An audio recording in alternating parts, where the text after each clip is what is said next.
Hello, hello, hello. Hi, everybody. Hi. We Hello. have a special guest here today. First of all, I'll introduce myself. Hey, I'm Gillian Hustler Honey. And on the far end is Flag Lady, aka Maureen. Hello. Lots of flags today. And in the middle is our special guest co host today, Michael. You can call him Triad, Poker Triad. Hey, Michael. Hey guys. Thanks for having me on. Our pleasure. We're excited to have Michael on. So, Michael, you moved from the US to Cambodia, correct? Uh, Correct. And when I did, it was the very first stamp on my passport. I hadn't flown anywhere outside of the country. So 2014, I researched a lot of places, Thailand, Philippines, the typical places people look at when they want to come out to Southeast Asia. But Cambodia had live poker. You could play online. The visa situation is really easy, and the cost of living is obviously lower. So yeah, came here, didn't know a single soul, not a word of the language, just came out here. Do girls play poker in Cambodia? Like, what's the percentage you'd say? Oh, very, very, very, very Like, low. lower than the US? I mean, it's definitely lower than the U.S. I can go weeks without seeing a female on a live table. If they are, they'll definitely be a tourist. They'll definitely be an expat or a tourist. It would be a bold step for someone to try to encourage women, local women here to play a game like poker. It would be a very bold step, I would think. Yeah, the insurance thing is a real killer. Can you explain that to It, us? I've seen it online. I don't see it that often live. So how does it work live? so basically, in a heads-up situation where the money's all in, you show down your cards before the hand is finished, and then the guy who's leading can take insurance against the guy who's trying to draw out against you. And it's totally dependent on the number of outs. But here in Asia, insurance is a big thing. So the losing players, they have no chance basically because they're losing out to all the regs and they're losing to the rake. And all the sort of the gambly loose players are the ones that take all the insurance. And in fact, when they do take insurance, the dealer won't put the river card out on the board. She'll give the river card to the player who took the insurance Oh, yeah. with another sort of like a blank card, and they squeeze it out like they would in So Baccarat. Asian. Right, just to give it that effect. And that's why it's so appealing because a lot of these sort of, Asian gamblers, punters, whatever you want to call them, they're definitely, a lot of them are coming over from the Baccarat tables. So, yeah, I just want to drill that point in that it's the poker room that's covering this. So they're taking like a percentage, or you don't, it's different for everyone, you said, but they take a little piece of it. Most of the time, it'll be the poker room that does it themselves, but they risk a lot of money in doing it. So they need to essentially be like a casino and being able to cover all that money. Because if somebody does take a huge amount of insurance on a two outer and it hits, I've known certain poker rooms that have had to pay out 25,000 in one day. So oftentimes, what they'll do is they'll bring in a like an independent third party to basically just run the insurance. Oh. So they don't have to take that risk. It's a very complicated thing here, and especially with the rate, the way that it's structured, and all these other things like insurance, it can get pretty. I imagine it can be a culture shock for people who come here for the first time. What other sites are available to the Cambodian players, and Sure. why does everyone turn to these apps? Some do play Poker Stars. There's still a handful of players who do, but it's very hard to get money off of them, namely because the cash outs have to come in Skrill, and it's near impossible to get Skrill money or any sort of third-party processor like Skrill or NetTeller deposited onto a local bank here because they know what all these third-party payment processors are for. These clubs they offer so many other different games. They have Omaha, which don't run in a lot of casinos or a lot of poker rooms. They have five card Omaha, which is where I'm playing currently, and they have six card Omaha and six plus short deck, and of course they have OFC, open face Chinese. So there's all these other options, and I think that's really attracted the players. Many agents are very effective in recruiting a very what I would call a recreational player base. It's something I just didn't see in the traditional sites prior to these apps rising in prominence. I do think that's a huge positive about these apps is the way that they're set up encourages people to basically set up their own business, and that causes them to be incentivized to promote poker, essentially. Sure. But my question is, I'm worried about cheating on these sites. Like, Right. what would you say to that? I get having 135 players. I do get a handful of reports weekly about they think a collusion is going on, or they think somebody's a bot or something like that. I personally take it seriously. I know some of the app developers do as well. I've been indirectly involved in a few investigations that they've made into supposed bot rings and collusion rings and so forth. And players and accounts do get banned. I mean, there are measures built into the apps to try to prevent that, just with any other site. You have the GPS and IP restriction. It's very important that you have an agent that actually will follow up on it, talk to the club, send them screenshots and things of that sort. We had a guy in the early days, you know, he was absolutely sure that this one account was a bot.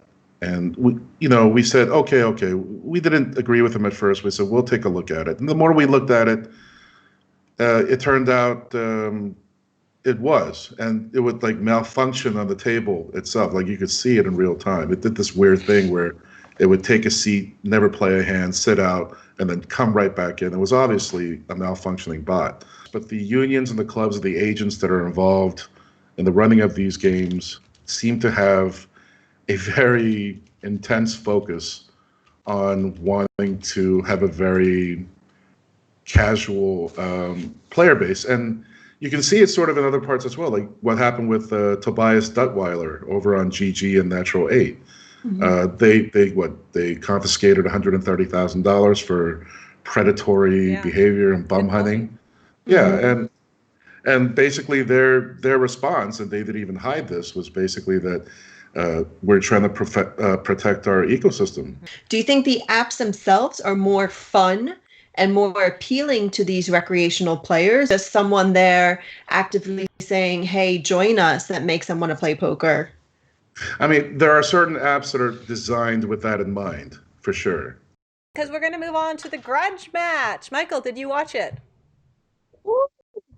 I watched the live stream for the first 400 hands that was played live, and I watched a little bit of the online session. I was a little bit disappointed. Why?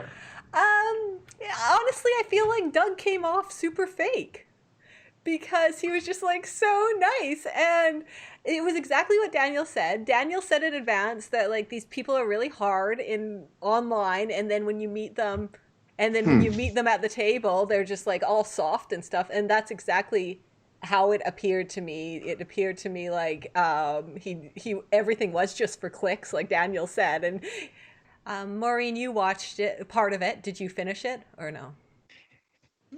No, I mean, to be honest, I was a little bit disappointed because, again, I thought there would be more banter, I think we said, or trash talk at the table, and there wasn't. They were actually pretty civil to each other. So we have some great tweets. This week brought a lot of fun tweets. That was the best part of it. Couldn't pick just one.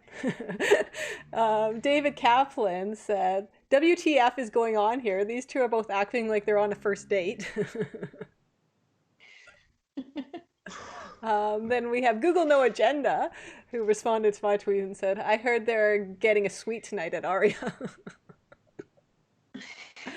And Melissa was like, this was not the product they sold with. Now, Melissa's been very vocal that she's totally Team Doug. She was very much impacted by PokerStar's decision to get rid of Supernova Elite. She was Supernova Elite at the time. So as Michael was saying, like a lot of these online pros, they are definitely cheering for Doug because he has been someone that has stood up for the pro, whereas Daniel's always been very anti-pros. This I thought was a very good point. Doug said, I go on Reddit 2+2. So this is before the online match, after the live match. He says, I go on Reddit 2+2 and all the posts are how owned I got. And then I go on Twitter and all the posts are people trying to get more of me. And And I totally understand that because, like I said, I think he played really well, even though he lost. I mean, I think the way most people are watching this, they're just going to be result oriented. Interpret things. I'm curious to see the public reaction as the match goes on, or how much interest there is going to be as the match continues on only online, because. Well, I just think there's no comparison having hole cards versus not having hole cards. Sure, but I understand your point about watching any sort of broadcast or stream without seeing the hole cards. I mean, if you go back to like pre-boom days and you watch, like, if you ever watch ESPN Classic, and you have like Phil Hellmuth and like Dick Van Patten doing the announcing, but they can't see what the hole cards are and they're just guessing at what they might have. I mean, it's a much more challenging watch, to be sure. Yeah. So I was like, this match is going to be so boring for me. I'm not going to be able to follow the action on both tables. It's going to be so boring for me. And then I watched it on GG and I turned it off. And then I went to the upswing, and that commentary I was so impressed with. It made me watch like 20 minutes when I didn't think I'd be able to watch any. Okay, so we got a trivia question. So Maureen did the trivia this week. Yes, everyone's going to have 20 seconds to answer. So Phil Hellmuth loves to make entrances at the WSOP main event. What was the theme of his entrance in 2018? Oh, I lost the question. What was the theme of his entrance in 2018, and which character was vetoed by his team? Bonus, who sponsored the event? 2018, that's not too long ago. The entrance. Right. So 20 seconds. 20 seconds starting now. Starting now.